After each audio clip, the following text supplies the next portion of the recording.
হযরত ইব্রাহিম আলাইহিস সালাতু ওয়াস সালামকে আল্লাহ তাআলা পরীক্ষা করেছিলেন যে ইব্রাহিম তো আমার নবী, আমার খলিল, ইব্রাহিমকে আমার জন্য তার ফুটফুটে সন্তানকে কুরবানি করবে, এটা আল্লাহ তাআলার পক্ষ থেকে পরীক্ষা। তিনি যে উত্তীর্ণ হবেন এটা আল্লাহ আগে থেকেই জানেন, আল্লাহই সাহায্য করে উত্তীর্ণ করেন। কিন্তু কথা হচ্ছে সারা বিশ্ববাসীর সামনে আল্লাহ তাআলা একটা দৃষ্টান্ত স্থাপন করবেন। ইমানের পরীক্ষার মাধ্যমে মুমিনের মর্যাদা আল্লাহ বাড়ায় দেন। ইব্রাহিম আলাইহিস সালাতু ওয়াস সালাম ইমানের অনেকটা পরীক্ষায় উত্তীর্ণ হয়েছেন। ইসমাঈল আলাইহিস সালাতু ওয়াস সালামকে নবজাতক শিশু অবস্থায়, দুগ্ধপোষ্য শিশু অবস্থায় নির্বাসন করার জন্য আল্লাহ আদেশ করলেন। ৭৬ বছর বয়সে ইব্রাহিম আলাইহিস সালাতু ওয়াস সালাম নিজের সন্তানকে পাইলেন। আল্লাহর কাছে আগে দোয়া করেছিলেন, রব্বি হাবলি মিনাস সালিহিন, হে আল্লাহ, হে আমার রব, আমাকে নেককার সন্তান দান করো। আল্লাহ সুবহানাহু ওয়া তাআলা চিরেই জানালেন, ফাবাশশিরহু বিগুলামিন আলিম। আল্লাহ তাআলা ইব্রাহিম আলাইহিস সালাতু ওয়াস সালামকে ধৈর্যশীল, সহনশীল সন্তানের সুসংবাদ জানাই দিলেন। সুবহানাল্লাহ। কেমন সহনশীল? বাবা আনুগত্য করতেছেন একমাত্র আল্লাহর, একমাত্র আল্লাহর আনুগত্য করতে গিয়া নিজের পুত্রকে, নিজের কলিজার টুকরা সন্তানকে কুরবানি করতে, জবাই করতে তিনি এক মুহূর্তের জন্য তিনি মনকে ঘাবড়ায় তোলেন নাই, দ্বিধাদ্বন্দ্বে পড়েন নাই। যেহেতু আল্লাহর আদেশ, এই আদেশ আমাকে বাস্তবায়ন করতে হবে। তিনি যখন ইসমাঈল আলাইহিস সালাতু ওয়াস সালামকে বললেন, ইন্নী আরা ফিল মানাম আন্নী আযবাহুক, তিনি তার সন্তানকে বললেন, আমি তো স্বপ্নে দেখেছি তোমাকে জবাই করে। ফানজুর মাযা তারা, তোমার মতামত কি বলো? ইসমাঈল আলাইহিস সালাতু ওয়াস সালাম কি বলছেন?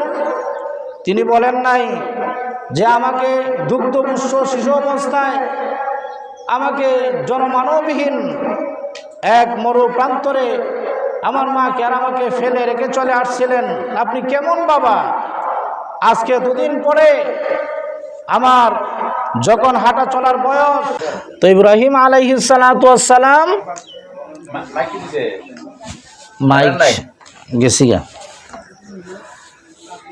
ইব্রাহিম আলাইহিস সালাতু ওয়াস সালাম তার সন্তান ইসমাঈলকে বললেন, ফানজুর মাযা তারা, আমি যে স্বপ্নে দেখলাম তোমাকে জবাই করি, তোমার মতামত কি? তিনি বলেন, ক্বালা ইয়া আবাতি ফাআল মা তুমার সাতাজিদুনি ইনশাআল্লাহু মিনাস সাবিরিন। তিনি তার বাবাকে বললেন, আল্লাহর পক্ষ থেকে আপনি যে আদেশে আদিষ্ট হয়েছেন আপনি এটা পালন করুন। সাতাজিদুনি ইনশাআল্লাহু মিনাস সাবিরিন, আপনি আমাকে ধৈর্যশীলদের মধ্যে পাবেন, আপনি আমাকে ধৈর্যশীলদের অন্তর্ভুক্ত পাবেন। এটা ইসমাঈল আলাইহিস সালাতু ওয়াস সালাম তার বাবাকে তিনি বললেন। ফালাম্মা আসলামা, ইসমাঈল আলাইহিস সালাম এবং হযরত ইব্রাহিম আলাইহিস সালাম যখন কমপ্লিটলি, সম্পূর্ণভাবে তারা প্রস্তুতি নিলেন যে জবাই করবিনি, তখন আল্লাহ সুবহানাহু ওয়া তাআলা এই জবাইকে আল্লাহ নিবেন না আল্লাহ পরীক্ষা করতেছেন, এটা আল্লাহর পক্ষ থেকে। ওয়াতাল্লাহু লিল জাবিন, ইব্রাহিম আলাইহিস সালাতু ওয়াস সালাম যখন তার ছেলেকে উপুত করে শোয়া দিছেন, তখন আল্লাহ তাআলা ডাক দিছেন, ওয়ানাদাইনাহু আইয়া ইব্রাহিম, হে ইব্রাহিম, লক্ষ্য করো, কাদ সাদ্দাকতার রুইয়া, তুমি তো তোমার স্বপ্ন বাস্তবায়ন করেছো, আমার আদেশ তুমি পরিপূর্ণভাবে মেনেছো। ইন্না কাযালিকা নাজিজিল মুহসিনিন, আর মহসিন যারা যারা আমার আনুগত্য করে, আমার কথা আমার আদেশকে পুঙ্খানুপুঙ্খভাবে যারা মানে, তাদের প্রতিদান তো এমনই এমনই তাদের প্রতিদান। কেমন? ইব্রাহিম আলাইহিস সালাম যখন ছুরি দিয়া গলার মধ্যে ঘষাইতেছেন, গলার মধ্যে আঘাত করতেছেন, তখন আসমান জমিনের সমস্ত ফেরেশতারা একসাথে কায়দা উঠছে, আর তারা বলতেছে আল্লাহ কেমন দৃশ্য আমাদেরকে দেখাইলেন, এটা জীবনে কোনোদিন যেটা ঘটে নাই, এরকম একটা দৃশ্য আমাদের দেখতে হলো। সারা আসমান জমিনের সমস্ত ফেরেশতারা একসাথে তারা হাউমাউ করে চিৎকার করা শুরু করে দিছে। ওই সময় আল্লাহ সুবহানাহু ওয়া তাআলা হযরত জিবরিল আমিন আলাইহিস সালাতু ওয়াস সালামকে বললেন, ও জিবরাইল যাও, আমার বন্ধু আমার খলিল পরীক্ষায় উত্তীর্ণ হয়েছে, আমি ইসমাইলের রক্ত চাই না, আমি তার পুত্রকে জবাই করার আমার ইচ্ছা নাই, আমার উদ্দেশ্য ছিল ইব্রাহিমকে পরীক্ষা করা। ইব্রাহিম পরীক্ষায় উত্তীর্ণ হয়েছে, তাড়াতাড়ি যাও, জান্নাত থেকে একটা দুম্বা নিয়ে হাজির হয়ে যাও, আর ইব্রাহিমের ছুরির নিচ থেকে ইসমাইলকে সরাইয়া জান্নাতি দুম্বাকে শোয়াইয়া দাও। তো ইব্রাহিম আলাইহিস সালাম হঠাৎ করে তাকায় দেখেন, জবাই যখন শেষ হলো, থাকায় দেখেন ইসমাইল আলাইহিস সালাতু ওয়াস সালাম পাশে দাঁড়ানো। তিনি আশ্চর্য হলেন, জবাই কি হলো? থাকায় দেখলেন যে জান্নাত থেকে আল্লাহ সুবহানাহু ওয়া তাআলা একটা দুম্বা পাঠাইলেন, তাদেরকে হাদিয়া দিলেন। বলে আলহামদুলিল্লাহ। এই যে আল্লাহ সুবহানাহু ওয়া তাআলা যাদেরকে ঈমানের পরীক্ষা করেন, তাদেরকে আল্লাহ তাআলা উত্তম প্রতিদান দান করেন। এই জন্য ঈমানের জন্য, ইসলামের জন্য যারা কষ্ট করে, তাদের মর্যাদা আল্লাহ বাড়াইয়া দেন। এই কষ্টের মধ্যে যারা, এই পরীক্ষার মধ্যে যারা উত্তীর্ণ হয়ে যায়, তাদের মর্যাদা আল্লাহ বাড়াইয়া দেন। এমন কথা হচ্ছে, ইসমাইল আলাইহিস সালাতু ওয়াস সালাম নিজের গলায় ছুরি লাগাইতে রাজি, ইব্রাহিম আলাইহিস সালাতু ওয়াস সালাম নিজের সন্তানকে জবাই করতে রাজি। এই আল্লাহর আনুগত্যের মধ্যে হচ্ছে শান্তি, এই আল্লাহর আনুগত্যে সম্মান, এই আল্লাহর আনুগত্যে ইজ্জত, এই আল্লাহর আনুগত্যে হচ্ছে এই সমাজের সবচেয়ে সুন্দর পরিস্থিতি, এবং এটাই হচ্ছে আল্লাহ সুবহানাহু ওয়া তাআলার নিদর্শন, এটাই আল্লাহ তাআলার অর্ডার। মানুষ যখন আল্লাহর আনুগত্য করবে, বাবা যখন আল্লাহর আনুগত্য করবে, ওই বাবার সন্তান তার বাবার আনুগত্য করবে। ইব্রাহিম আলাইহিস সালাতু ওয়াস সালাম আল্লাহর আনুগত্য করেছেন, ইসমাইল আলাইহিস সালাম তার বাবার আনুগত্য করেছেন। আমরা আমাদের সন্তানদের জন্য কত দোয়া করি, আল্লাহ তাকে টাকা পয়সার মালিক বানায় দেও, ঘর বাড়ির মালিক বানায় দেও, সুন্দর চেহারা দেও, তাকে নতুন জামা কাপড় দেও, তার জায়গা জমিন বানায় দেও, তাকে প্রতিষ্ঠিত করে দেও। কত ধরনের দোয়া আমরা আল্লাহর কাছে করি। কিন্তু ইব্রাহিম আলাইহিস সালাতু ওয়াস সালাম এমন একজন ধৈর্যশীল সুসন্তান কিভাবে পাইলেন? ইসমাইল আলাইহিস সালাম সম্পর্কে ইব্রাহিম আলাইহিস সালাম আগে দোয়া করেছিলেন, রব্বি হাবলি মিনাস সালিহিন, আমাকে নেককার, আমাকে সালিহিন সন্তান দান করেন, আমাকে আপনি ধৈর্যশীল সন্তান দান করেন, আনুগত্যশীল সন্তান দান করেন। যখন তিনি দোয়া করেছিলেন, তখন আল্লাহ সুবহানাহু ওয়া তাআলা ইব্রাহিম আলাইহিস সালাতু ওয়াস সালামকে এমন সুসন্তান দান করছেন। বলি সুবহানাল্লাহ। আমরা দুঃখিত, কিছুক্ষণ আগে বৈদ্যুতিক ডিসকানেক্টেড হয়েছে, যার কারণে আমরা এতক্ষণ মাইকের মাধ্যমে স্পিকারে আলোচনা করতে পারি নাই। সম্মানিত এলাকাবাসী, আমরা এখনো যারা যেখানে আছি, একটু আমরা দ্রুত ঈদগাহ ময়দানে চলে আসি। যথাসময়ে ইনশাল্লাহ ঈদুল আজহার জামাত অনুষ্ঠিত হয়ে যাবে। তো বলতেছিলাম, কুরবানি হচ্ছে আল্লাহ সুবহানাহু ওয়া তাআলার পক্ষ থেকে উম্মতে মুহাম্মদী ইব্রাহিম আলাইহিস সালাতু ওয়াস সালামের মিল্লাতের জন্য একটি নিদর্শন, একটি সুন্নাহ। রাসূল কারীম সাল্লাল্লাহু আলাইহি ওয়াসাল্লাম হাদিস শরীফের মধ্যে বলেছেন, কাতাবাল ইহসানু আলা কুল্লি শাই, প্রত্যেকটা জিনিসের উপর তোমরা ইহসান করো, এটা আল্লাহর নির্ধারিত ফয়সালা। পশু জবাই করতে গিয়া, মুরগি জবাই করতে গিয়া, কুরবানি করতে গিয়া, গরু ছাগল কাটতে গিয়া কোনো ধরনের যাতে পশুর উপরে আক্রমণাত্মক কিছু না ঘটে, তারপরে পশুর কষ্ট হয় এমন কোনো কিছু যাতে না ঘটে। ফাইদা যাবাহতুম ফাহসিনুদ যিবহা, নবীজি বলেছেন যে তোমরা জবাই করো, এমনভাবে জবাই করো, তার প্রতি ইহসান করো, দয়া করো, ভালোবাসা দাও, ছুরিটা ভালো করে ধার দাও, ভালো করে ধার দিয়ে যাতে কম সময়ের ভেতরে পশুটাকে জবাই করা যায়, এইভাবে জবাই করা। জবাই শেষ হয়ে গেলে আর বারবার এই ছুরি দিয়া গলে আঘাত না করা। যদি আমরা নিশ্চিত হয়ে যাই যে রোগগুলো কেটে গেছে, তাহলে আর বারবার এই ছুরি দিয়ে আঘাত না করা। বারবার যদি ছুরি দিয়ে আঘাত করা হয়, তাহলে পশুর কষ্ট হবে। পশুটা একেবারে নিস্তেজ হওয়ার আগে, ঠান্ডা হওয়ার আগে এর ছাল না ছিলা কেন? এটা ঠান্ডা হোক, এত তাড়াহুড়া, এত হা হুতাশের কিছু নাই। 4-5 মিনিট লাগবে, ঠান্ডা হবে, শরীরটা নড়াচড়া বন্ধ হয়ে গেলে তারপরে আপনারা এই ছালটা ছিলতে পারবেন। আল্লাহর হাবিব সাল্লাল্লাহু আলাইহি ওয়াসাল্লাম হাদিসের মধ্যে বলছেন, ইরহামু মান ফিল আরদি ইয়ারহামুকুম মান ফিস সামা। তোমরা জমিনবাসীর উপর রহম করো, আসমানবাসী তোমাদের উপর রহম করবে। আল্লাহ তোমাদের উপর রহম করবেন, রহমতের ফেরেশতারা তোমাদের দিকে রহমতের দৃষ্টি দিবেন, তোমাদের জন্য মাগফিরাত কামনা করবেন। এই জন্য আমরা যদি আমাদের এলাকা, আমাদের প্রতিবেশী, আমাদের আত্মীয় স্বজন, আমাদের আশেপাশের পশু পাখি, কীট পতঙ্গ যা কিছু আছে, যারা ইহসান পাওয়ার অধিকার রাখে, যারা মানব জাতির কাছ থেকে ইহসান পাওয়ার, অনুগ্রহ পাওয়ার অধিকার রাখে, তাদের প্রতি ইহসান করা।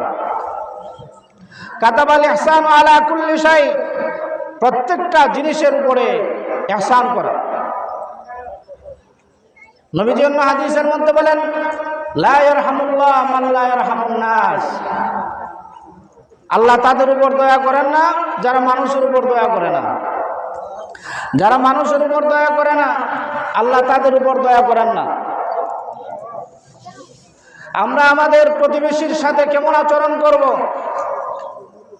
প্রতিবেশীকে কেমনভাবে মহব্বত করব, প্রতিবেশীর সাথে লেনদেন কেমন হবে, তাদের খোঁজখবর নেওয়া কেমন হবে, তাদের সাথে সম্পর্ক কেমন হবে, আসবাব আনা নেওয়া কেমন হবে, সব কিছুর ব্যাপারে রহম হওয়া, সব কিছুর ব্যাপারে রহমদিল হওয়া। গ্রাম্য ভাষায় একটা কথা বলা লাগে, যেমন এক সময় দেখা যায় এক ঘরে দা খন্তি কুড়াল নাই, আর এক ঘরে আনার জন্য যায় যে আপনার দাটা আমার দরকার, কুড়ালটা দরকার, কুদালটা দরকার, তখন তাদেরকে ঘরে এটা রাইকা নিষেধ না করা।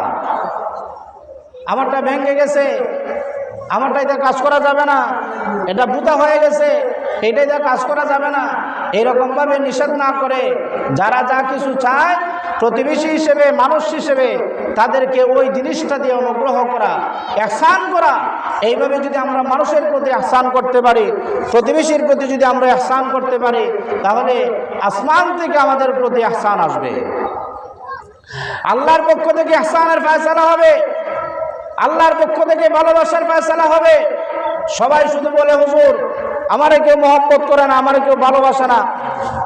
আমাকে মানুষ মহব্বত কখন করবে? যখন আমি এই মানুষের প্রতি, সৃষ্টির প্রতি ইহসান করব। আমার সাথে মানুষের ভালো সম্পর্ক নাই। কেন সম্পর্ক নাই? কারণ আমি নিজেই তো ভালো মানুষ না। আমি যদি ভালো মানুষ হইতাম তাহলে মানুষ আমার প্রতি ইহসান করতো, দয়া করতো। মানুষ করা লাগবে না, এটা আল্লাহর পক্ষ থেকে ফয়সালা হয়ে যাবে যে ওই মানুষটাকে ভালোবাসো। মানুষ যখন আল্লাহর ইবাদত করে, মানুষের প্রতি ইহসান করে, তখন আল্লাহ সুবহানাহু ওয়া তাআলা ওই বান্দাকে ভালোবাসেন। আর আসমানের ফেরেশতাকে আল্লাহ সুবহানাহু ওয়া তাআলা জানায়া দেন যে আমি অমুক বান্দাকে ভালোবাসি, মহব্বত করি, তোমরাও তাকে ভালোবাসবা, মহব্বত করবা।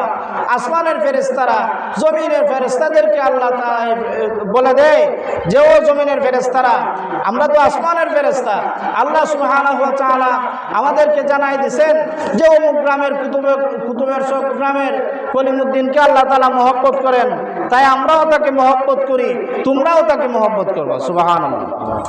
তো মহব্বত কখন পাওয়া যাবে? যখন আমরা আল্লাহর প্রতি ইহসান করব। মহব্বত কখন পাওয়া যাবে? যখন আমরা সৃষ্টিকুলের প্রতি ইহসান করব, তখনই মহব্বত আসবে।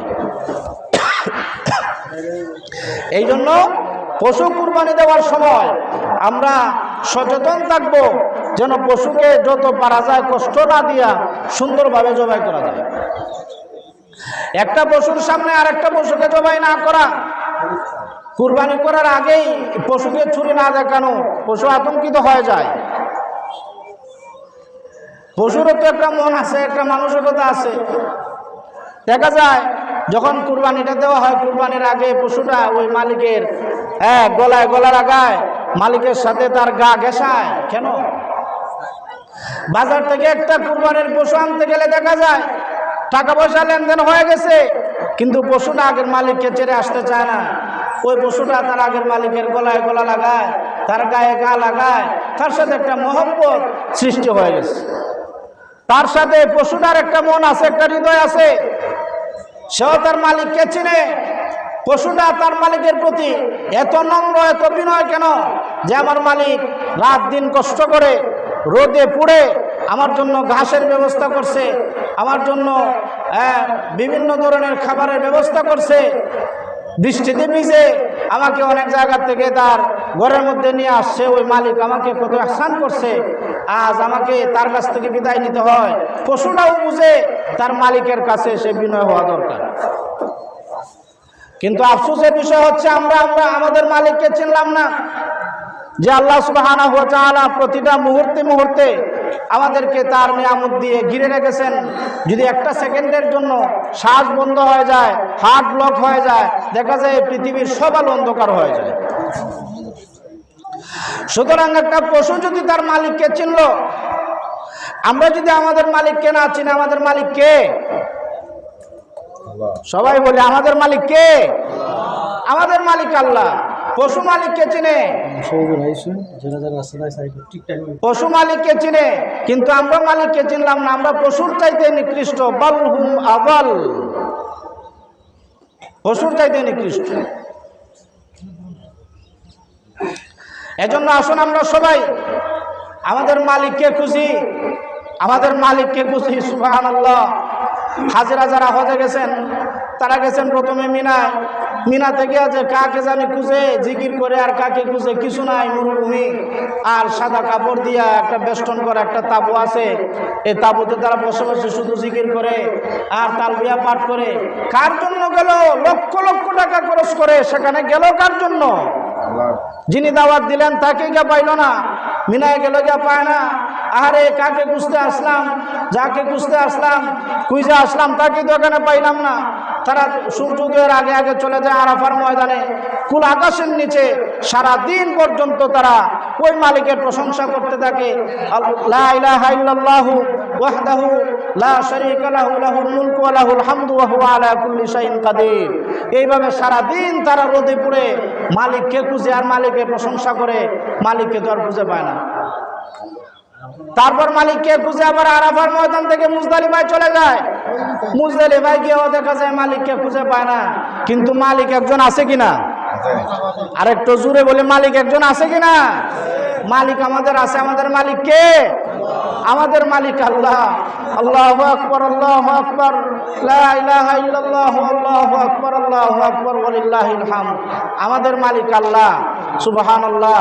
আমার প্রিয় ভাইয়েরা, আমি আপনাদেরকে অনুরোধ করব, একটা পশু তার মালিককে যদি চিনতে পারে, একটা পশু তার মালিকের গলায় গলা লাগায়, একটা পশু তার মালিকের কদমবুসি করে। ইসলামে কদমবুসি হালাল না হারাম এটা আমি বলতে চাচ্ছি না। একটা পশু একটা প্রাণী পর্যন্ত দেখা যায় তার মালিকের আনুগত্য করে। কিন্তু আমরা কেমন আল্লাহর গোলাম, আমরা কেমন গোলাম যে আল্লাহ সুবহানাহু ওয়া তাআলা প্রতিটা মুহূর্তে মুহূর্তে তার নিয়ামত দিয়ে আমাদেরকে ঘিরে রেখেছেন। তার নিয়ামতের মাধ্যমে আমরা সুস্থ আছি, তার নিয়ামত রিজিক আমরা ভক্ষণ করতেছি, তার নিয়ামত সম্মান আমরা ভোগ করতেছি, তার নিয়ামত সব কিছু, দেহ অঙ্গ প্রত্যঙ্গ সব কিছু আমরা ভোগ করতেছি। কিন্তু ওই মালিককে আমরা চিনলাম না। তাহলে বোঝা গেল পশু মালিক চিনে, মানুষ হয়ে মালিক চিনলাম না। সুতরাং আমরা পশুর চাইতে নিকৃষ্ট। আল্লাহ সুবহানাহু ওয়া তাআলার দরবারে এই খোলা আকাশের নিচে তওবা করা দরকার যে হে আল্লাহ, আমরা পশুর চাইতে নিকৃষ্ট না, আমরা তোমার গোলাম। আজকের এই খোলা আকাশের নিচে আমরা তোমার দরবারে দুহাত তুলে তওবা করতেছি। আল্লাহ, জীবনের যত ধরনের পাপাচার করেছি সব পাপাচার থেকে তোমার কাছে আশ্রয় চাই, মাফ চাই, আর ওয়াদা করলাম ভবিষ্যতে আর কোনো হারাম কাজের সাথে লিপ্ত হব না।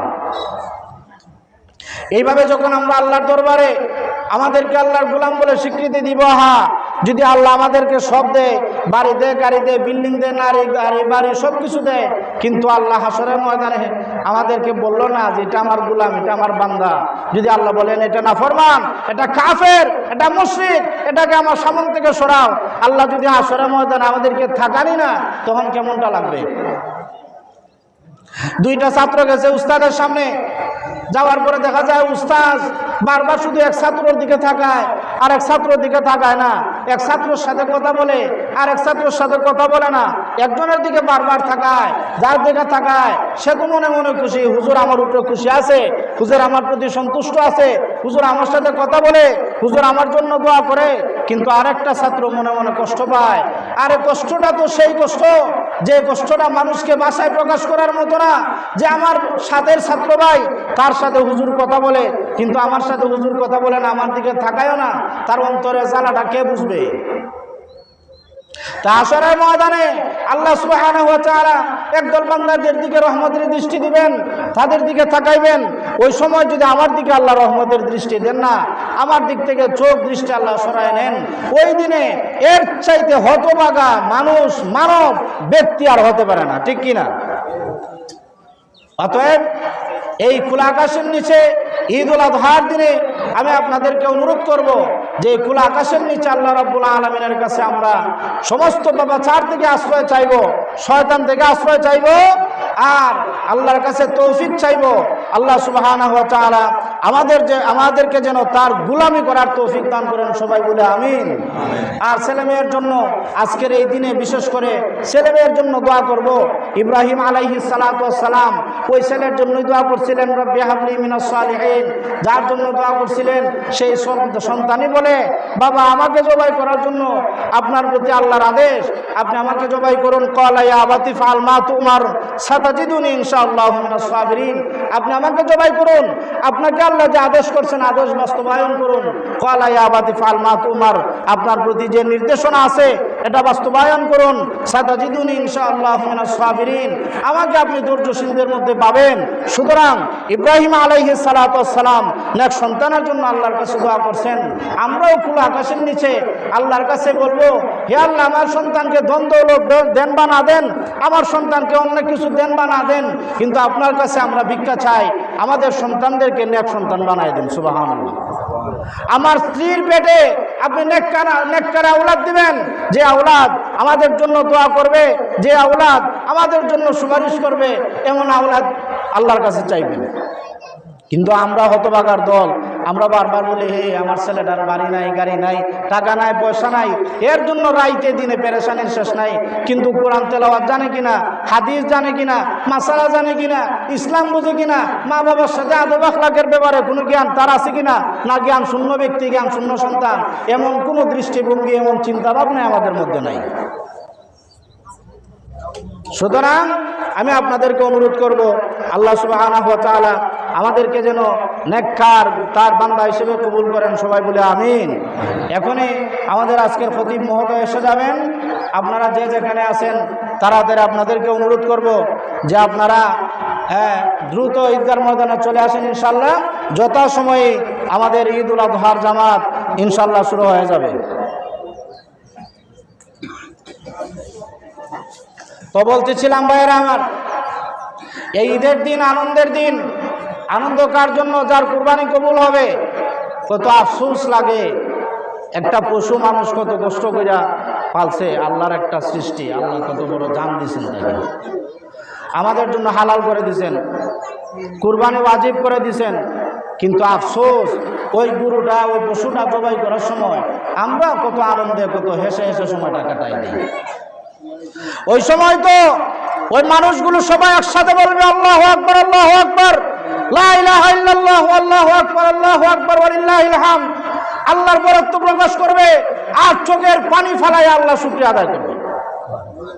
ওই সময় কাঁদবে, কান্না করবে যে ওই পশুরা তো হাসরের ময়দানে আমাকে সুপারিশ করবে, ওই পশুরা প্রত্যেকটা পশম, এর বিনিময়ে আল্লাহ তাআলা আমাকে সওয়াব দিবেন। ওই মুহূর্তে আমি বাচ্চা কাচ্চা নিয়ে হাসাহাসি কেমনে করি,